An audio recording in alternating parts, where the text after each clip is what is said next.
to report, right? The Sundays after Easter and the lectionary cycle are over. We have Pentecost, Holy Trinity Sunday, it's all done. So from this day until roughly December 1st, we're going to be back working in the Gospel of St. Luke. Gospel of St. Luke. Remember, it's a C-year lectionary cycle. So that means your summer reading assignment, read Luke, read Acts, read all that material. And if you do this and really work it hard, you can really own this book. And that's our goal here, to learn something about the Bible. So here we are, Luke chapter 8. Now stop. A little trivia here. This is the only section of the Gospel of Luke chapter 8 that's found in the lectionary cycle. So the material that comes before this and after this are not covered in the lectionary. Very interesting. So you want to read what comes before, what reads after. Remember, context is everything when it comes to the Bible. So let's focus in on this. Now, if you follow along in your today's readings, it'll help you a little bit. So it's Luke chapter 8, beginning with verse 26. Then Jesus and the disciples arrived at the country the opposite of Galilee. Stop. Remember, when you read the Bible, you want to have a map set ready, don't you? Okay? So, I'll put this up here. You can see this. Can everybody see this? Now, see that blue spot there? Even in the back of the church, you can see this. That is the Sea of Galilee. How big is the Sea of Galilee? It's like Lake George. It's a freshwater lake. It's 13 miles north and south, 7 to 8 miles east and west. And it's shaped kind of like a harp shape. Jesus' home base of operations for his 3.5-year earthly ministry is called the Capernaum. That's a fishing village on this side of the lake. Now, today's story takes place on the other side of the lake. So north, south, east, that's the east side of the lake. The Sea of Galilee is divided in half. This side of the lake is the Jewish side. This side is the Gentile side. What does that mean? Jesus offends people. Religious people in his day were very upset because what does he do? He eats with sinners and tax collectors, doesn't he? He eats with the wrong people. If he's really a prophet, he's supposed to know that these people are evil and you're not supposed to have anything to do with these people. Same thing with the Gentiles. An Orthodox Jewish person does not go into Gentile territory. Why? The soil is polluted. The water is polluted. The food, you can't get kosher food. In other words, a Jewish person does not go over that side of the lake. The whole side of the lake is a no-go zone, a toxic waste dump, religiously speaking. So where's Jesus? He's on the Gentile side of the lake. Very important. And how did he get there? On a fishing boat. Stop. Capernaum is a fishing village. And who do we know that are fishermen? Peter, Andrew, James, and John, the sons of Zebedee. They're fishermen. So they know the lake, and they know they have a fishing boat. A fishing boat fits maybe 15 or 20 people. About in 1980, they recovered a fishing boat in the Sea of Galilee that's 2,000 years old. It was preserved in the mud. So you can actually see a boat that would have been similar to the one that Jesus used to get across the lake. So he goes across the lake. Now, what does he do? He steps out onto the land. Okay? This is like Douglas MacArthur, I Shall Return. Landing back in the Philippines. They had to shoot it several times to get it just right. He gets his pipe, he walks off onto the land. Jesus sets foot in enemy territory, doesn't he? He sets foot on the land, boots on the ground. And who's there to meet him? Is there a marching band? Is the president of this Gentile side of the lake there? Maybe the prince, the duke or something, the high commissioners, the town council? No, a man meets him there. Well, who's the man? The man is from the city nearby, and he has a problem. The man who had demons met him. Well, what's his prognosis? What's his medical condition? Well, for a long time, he wore no clothes. And he did not live in a house, but he lived in the tombs. Well, what does this mean? Later on, toward the end of the story, Jesus says to him, what is your name? I'll talk about that in a minute. His name is Legion. What's a legion? This is the Roman Empire, right? Roman Empire in Jesus' time. There's 28 Roman legions. This is how they keep law and order and peace and quiet. A legion has 6,000 men in it. and they have auxiliaries that march along with them that provide for their needs, set up the camp and cook for them, that sort of thing. So a legion, 6,000 demons are possessing this man. Is that hard? This is called an impossible case. The miracles of Jesus, if you read them carefully in the Bible, remember there are four categories of miracles: victory over Satan, victory over disease, victory over nature, victory over death. So this would be a victory over Satan miracle, right? All the miracles are impossible. So in other words, they've gone to the doctor, the best physicians of the day. They tried everything. Every human way of alleviating suffering has been exhausted. It doesn't work. The only thing that works is the power of God. So when you see a miracle like this, you're supposed to stand back and go, this is not a human thing. God did this. God does the miracle. So the miracle tells us something about Jesus. So here we go then. So, and what about it? He wears no clothes. Okay, stop. This is fascinating. In the Greco-Roman world, they idolize the human body. So you could go to the Metropolitan Museum of Art and look at Greek statues. They're always standing naked, showing the muscles, like they work out a lot or something, right? So the Greeks and Romans glorify the human body, right? In fact, when Jews and Gentiles lived together in a Roman city, let's say, the Greeks and Romans delighted in building a gymnasium next to the synagogue. So you have 10 or more Jewish families, you have a synagogue. So out the window in our church, you'd have IXL would be set up here, and the people would be working out and wrestling naked over here while you're trying to do church in here, right? Well, why is that? They're flaunting their culture in your face. Jews, on the other hand, are very modest, okay? Remember when they crucified Jesus, we see the Renaissance paintings, he's wearing sort of a loincloth on the cross. Guess what? He's crucified naked. Well, why is that? Crucifixion is a public degradation ritual. It's not enough just to torture and kill the person. They want to humiliate you beyond the point, and your name itself is annihilated. Okay? So the fact that the man is walking around town naked, we would say, hey, it's like Woodstock or something. What a wonderful thing. No, this shows the depth of the man's illness, or he's a tormented individual, right? He doesn't have any, there's no shame left. It's gone. It's been completely stripped away. Okay? So he's walking around naked, he's howling, he's crazy, and what happened? He doesn't live in a house.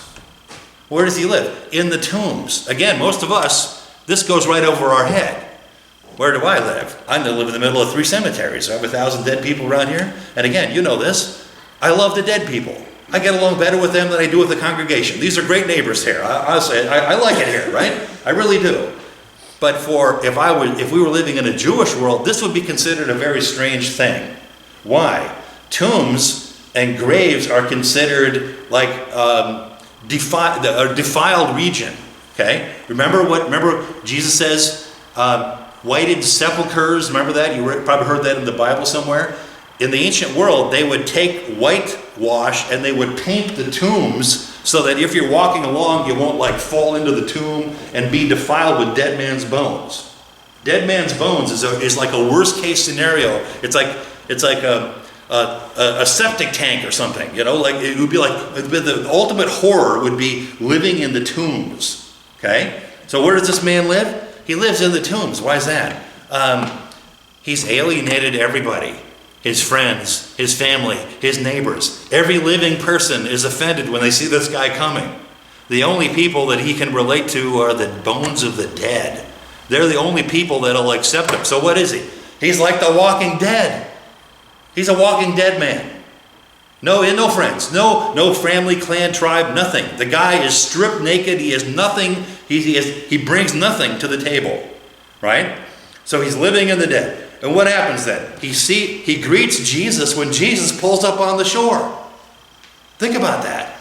Jesus gets out of the boat, and here's this guy, right? And what does the man do? He falls down before Jesus. Got this? So the body language is very important. Jesus has victory over Satan. So the man falls down at the feet of Jesus, and he shouts at a loud voice. Stop. Again, What is this? Jewish men, Jewish gentlemen, are supposed to be soft-spoken. They're not supposed to be loud and obnoxious. You're supposed to keep a low voice. Don't call attention to yourself. You're supposed to blend in. The fact that the man is shouting is an abnormal thing. This is a very strange thing. Okay? So he's naked, he's living in the tombs, and he doesn't have control over his own emotions. He's like shouting. He's shouting, right? And he says in a loud voice, "What have you to do with me, Jesus, Son of the Most High God?" Stop. What is this? Is Satan an atheist? No. Satan believes in God. He thinks he's greater than or equal to God. That's another whole problem. But Satan is not an atheist. You got that? So this man who is possessed by 6,000 demons sees Jesus and he knows who Jesus is. That's fascinating. We're so smart. We're atheists. We don't believe in God. We don't believe the Bible or anything. And we don't know who Jesus is, nor do we care. But here this man who's tormented, he knows who Jesus is. He knows that there's no help down here, no human help. The only person that can help him is Jesus. And who? The Son of the Most High God. One of the reasons you want to read the Gospel of Luke is that over and over again, there's one story, another story, another story, another story, and you pile them all up. It tells us who Jesus is. Is he a philosopher? Is he a prophet? Is he just like a political revolutionary? No. The Gospel of Luke defines in great detail who Jesus is by looking at every possible angle of the argument.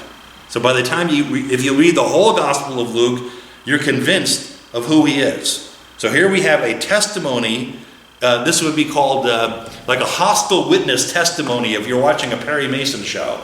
Oh, he's a hostile witness, but he's identifying who Jesus is. Jesus, Son of the Most High God. And what does the man say?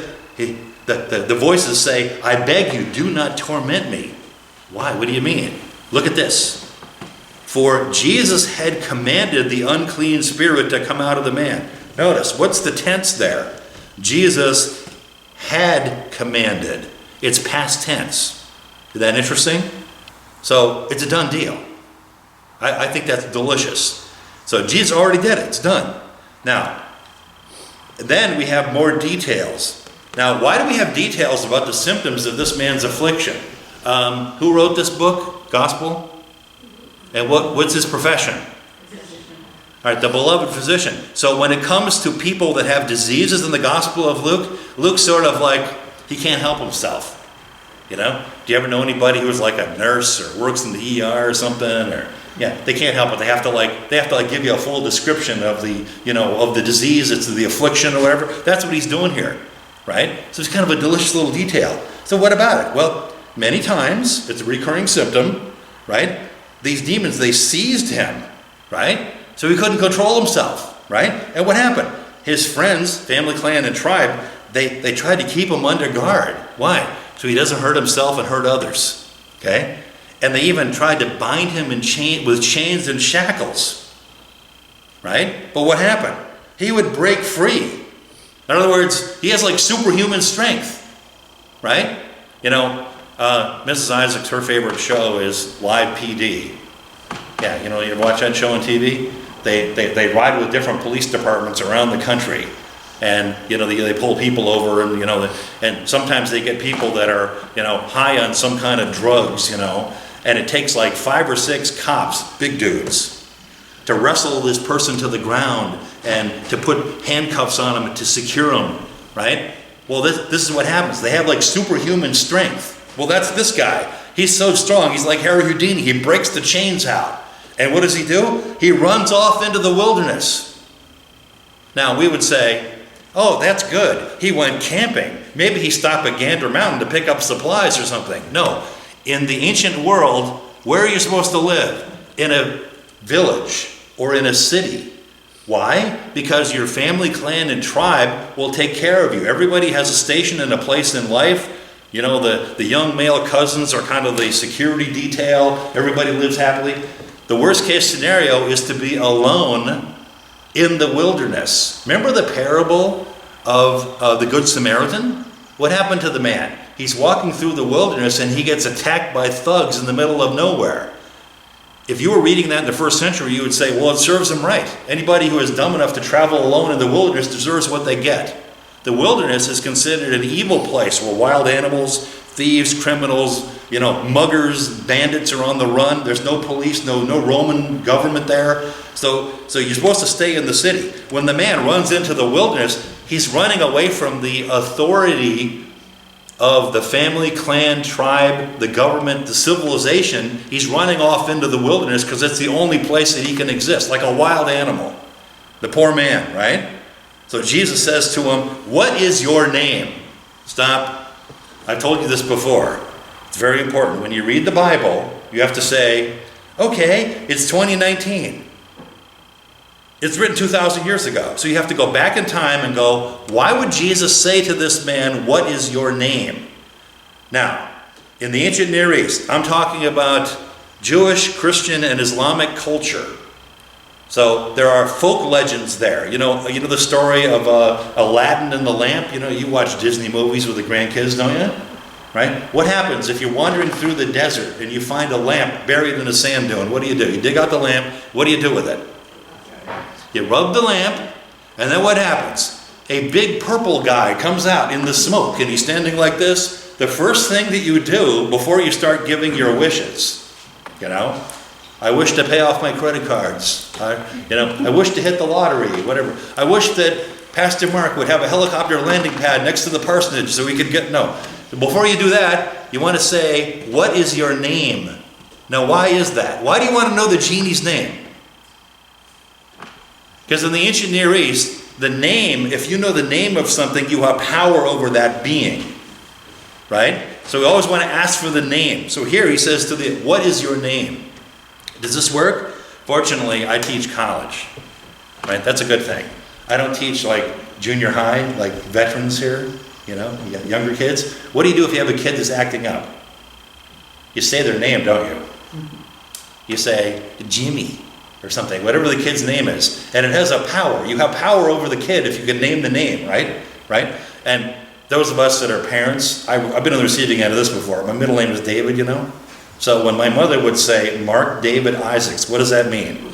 You're in big trouble. See, there's like a first degree, second degree, and third degree mother thing.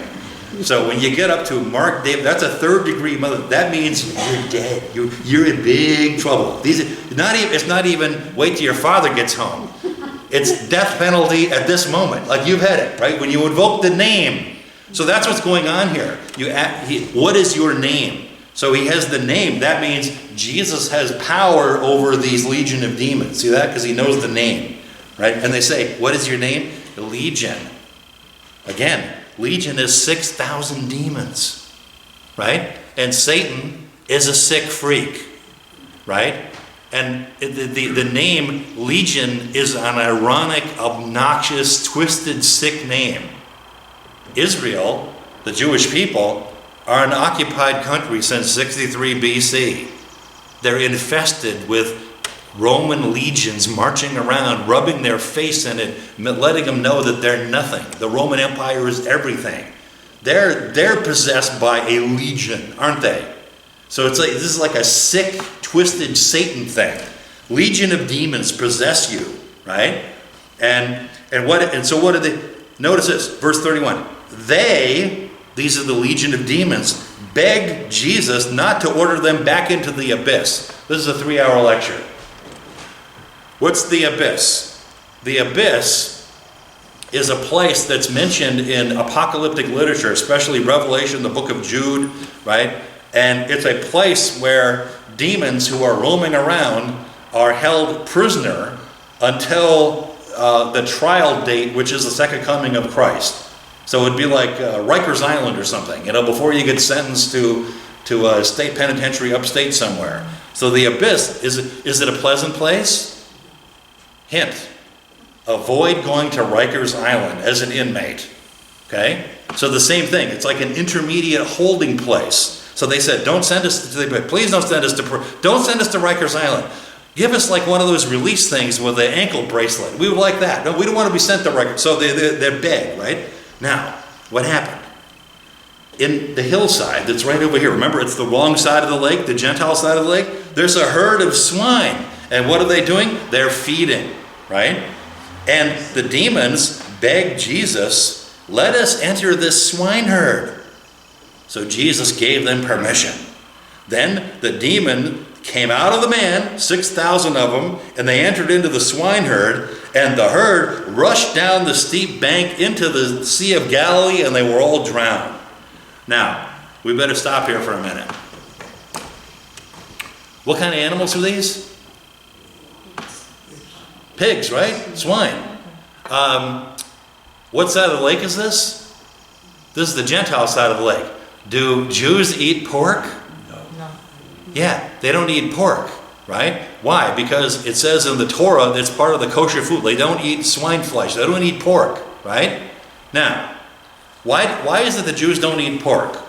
A lot of people will say things like, well, Moses is an early scientist. He knew that trichinosis, if you don't treat the pork properly at all. No, the answer is Jews don't eat pork because God told them in the Torah, don't eat pork, end of argument, case closed. When you start saying, well, Moses early, you're trying to make God, you're trying to rationalize God, or you're trying to make God into something that, no, God said don't eat, that's it, end of argument. Okay?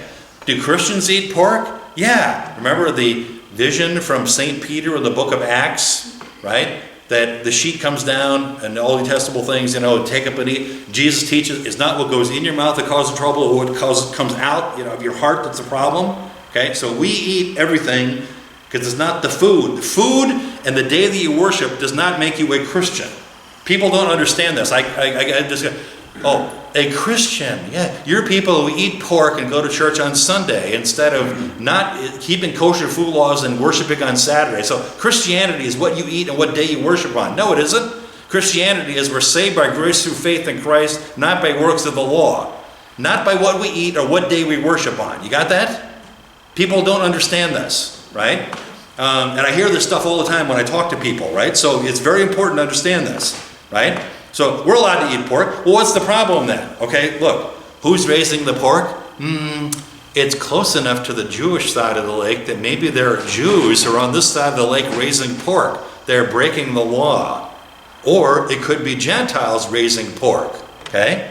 So they're raising the swine herd. Now, we would say, what a terrible thing that because we like PETA, people for the ethical treatment of animals, So we're offended that these poor pigs got sent, Well, in the ancient world, Jews would read this as, well, pigs are unclean anyway, and they should be destroyed, they shouldn't be around.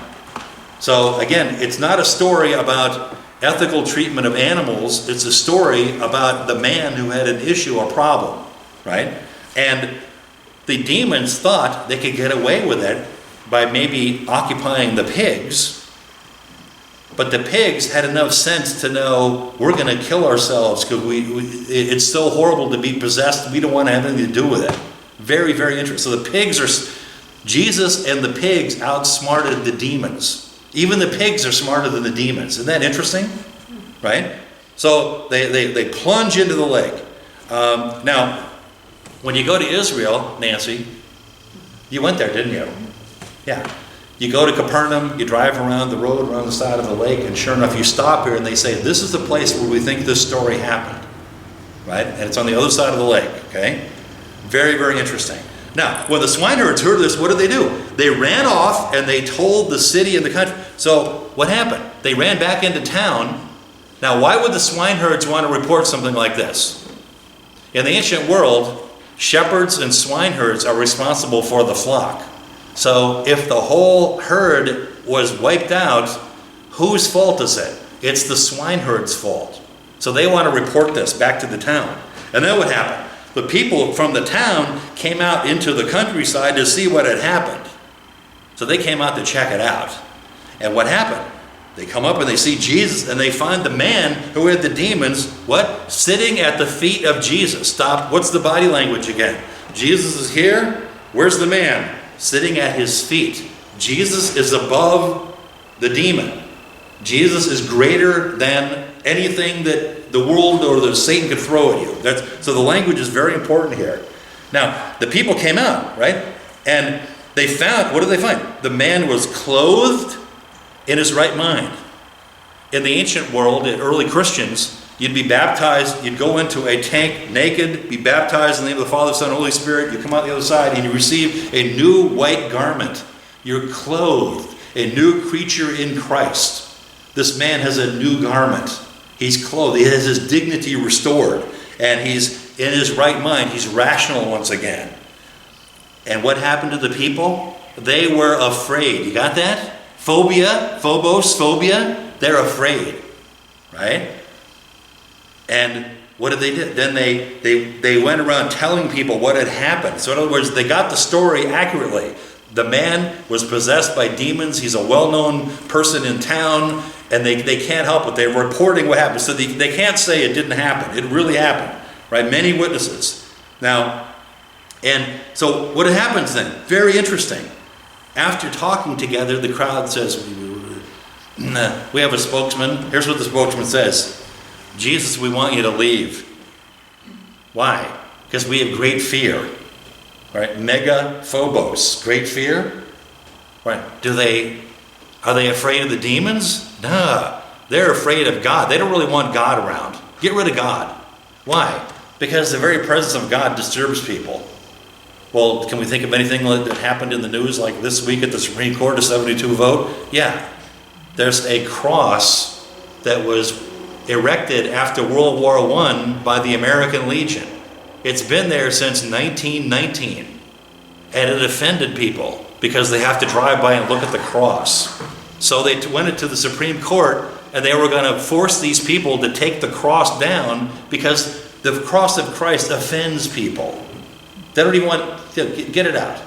Well, what are you going to do? Suppose that the Supreme Court ruled to take the cross down because it offended. Okay, good. You're going to go to Normandy and take all the crosses down of the men that were killed on D-Day?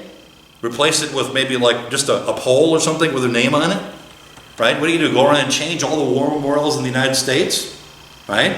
It's amazing, right? So these people, they have great fear. They're offended with Christ. They're offended with the cross. They're offended by the church. They're offended by the Holy Bible. They're offended. We still have people today that are run around like this. They get triggered at the very mention of Jesus. Got to get rid of Jesus, right? So, what did Jesus do? He argues with them. Takes them to the Supreme Court. No, he doesn't. He gets in his boat and he returns. He goes back to the Jewish side of the lake. Okay? Now, the man that had the many demons, he begged that he might go along with Jesus. He wanted to become one of Jesus' disciples. And Jesus said, nope. I want you to return to your home, this side of the lake, and I want you to declare how much God has done for you.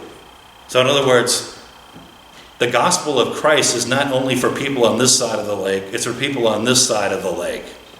And what do? How do you become an evangelist? How do you witness for Christ? You don't have to be a Bible expert. You just have to say, I don't know about you, but for me, Jesus saved me from my sins. I'd be dead right now if I wasn't a Christian. Give testimony to people when they come around and want to know, how come you're a Christian? Just tell them what God did for you, right? Well, that's what this man did. So the evangelist, the preaching of the gospel to the Gentile word, it begins like right here with this man who's staying behind. I was naked. I was crazy. I was living in a tomb. I was howling like a lunatic. And God restored me to my sanity. I was dead. I was a dead man walking. And now I'm alive. I have a new white garment. I'm a new person in Christ. That's pretty amazing stuff. And so what did the man do? He went away and he proclaimed the gospel to the city, and he told all that Jesus had done. This is only one story in the Gospel of Luke. And what's remarkable about the Gospel of Luke, it's story after story after story after story after story, and you put it together as a composite, and you stand at the feet of Christ and you say, this is the Son of God. It's an amazing story of victory of Christ over the legion of demons. Amen. So the congregation, please rise and turn to our hymn of the day, hymn number 214 in the blue hymn book.